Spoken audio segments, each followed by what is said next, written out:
So question 7, are there grieving styles? Grief is perhaps a very clean word that hides beneath it a messy, painful, and chaotic process. According to the World Health Organization, 15% of psychological disorders are actually stemming from unresolved grief of some sort. So it's really important that we find ways to process our grief in a healthy manner. So I think from previous slides, we've established that, grief really needs to be expressed.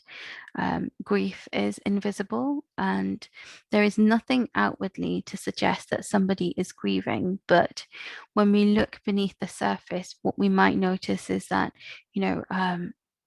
this person is in a world of pain. And they're in a world of pain because they are experiencing separation, loss of connection, and what we perhaps in therapy would describe as, the sudden loss and those severed bonds, which they weren't ready to kind of distance themselves from. And it goes back to being forced to realize this new reality.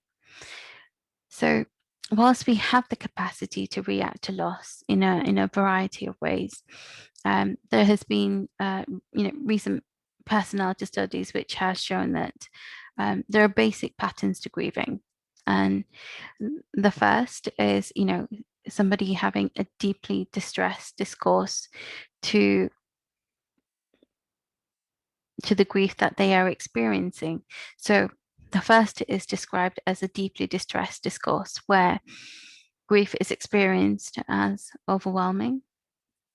The second is a balanced account of grief where emotions are accepted, faced, and the practical consequence of loss is accepted with realism and sense of agency. So that is described as a balanced and resilient approach. And the third is a discourse dominated by the need to suppress emotions and remain focused on ongoing life demands. So a very controlled reaction. And I think there's a really good metaphor to describe the third pattern of grieving, which is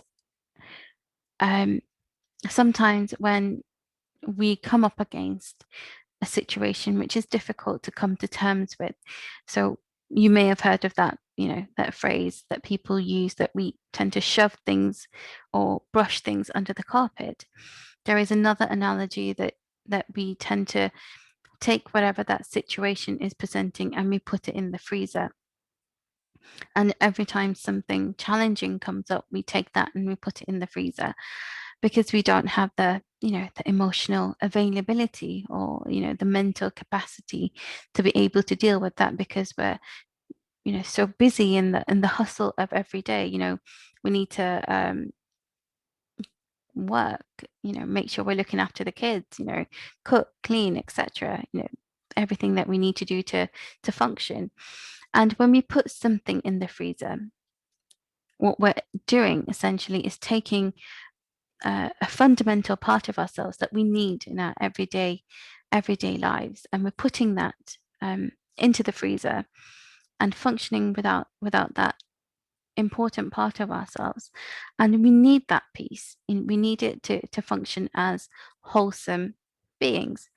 So if we don't voluntarily begin to start unpicking, if we don't start unpicking some of those complicated emotions, some of those things that we perhaps are avoiding for whatever reason, then our subconscious would pick a time to bring that to the surface. And it might be, this might be experienced as somebody who's, in a meeting and experiencing some sort of difficulty, come up against some sort of challenge, and has in terms of when you measure what the difficulty was and the reaction they perhaps had to that, that challenge.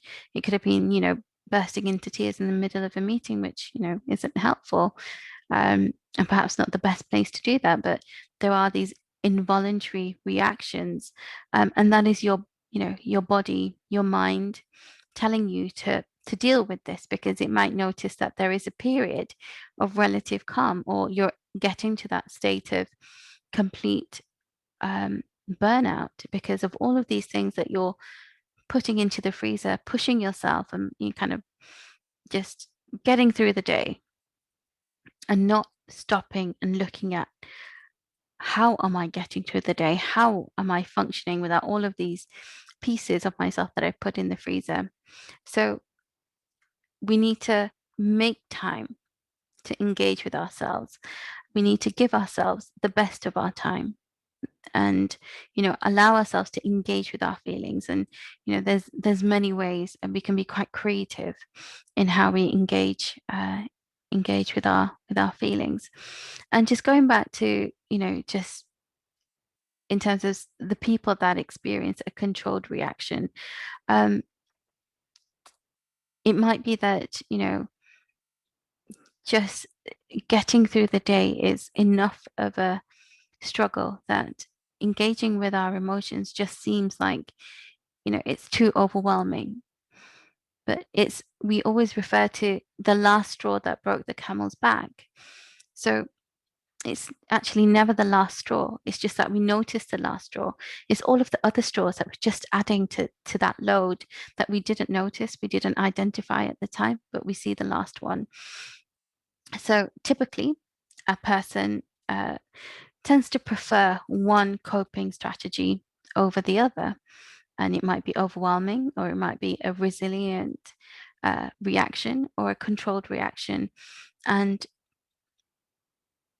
this brings to the fore that there may be some maladaptive beliefs, behaviors learned through life events, some underlying schemas and beliefs, based on perhaps something we've witnessed um, throughout in our childhood, or we've noticed, somebody who's quite significant to us process something in a quite an unhealthy way. And if we've been exposed to that, we tend to absorb things we've been exposed to until we learn otherwise.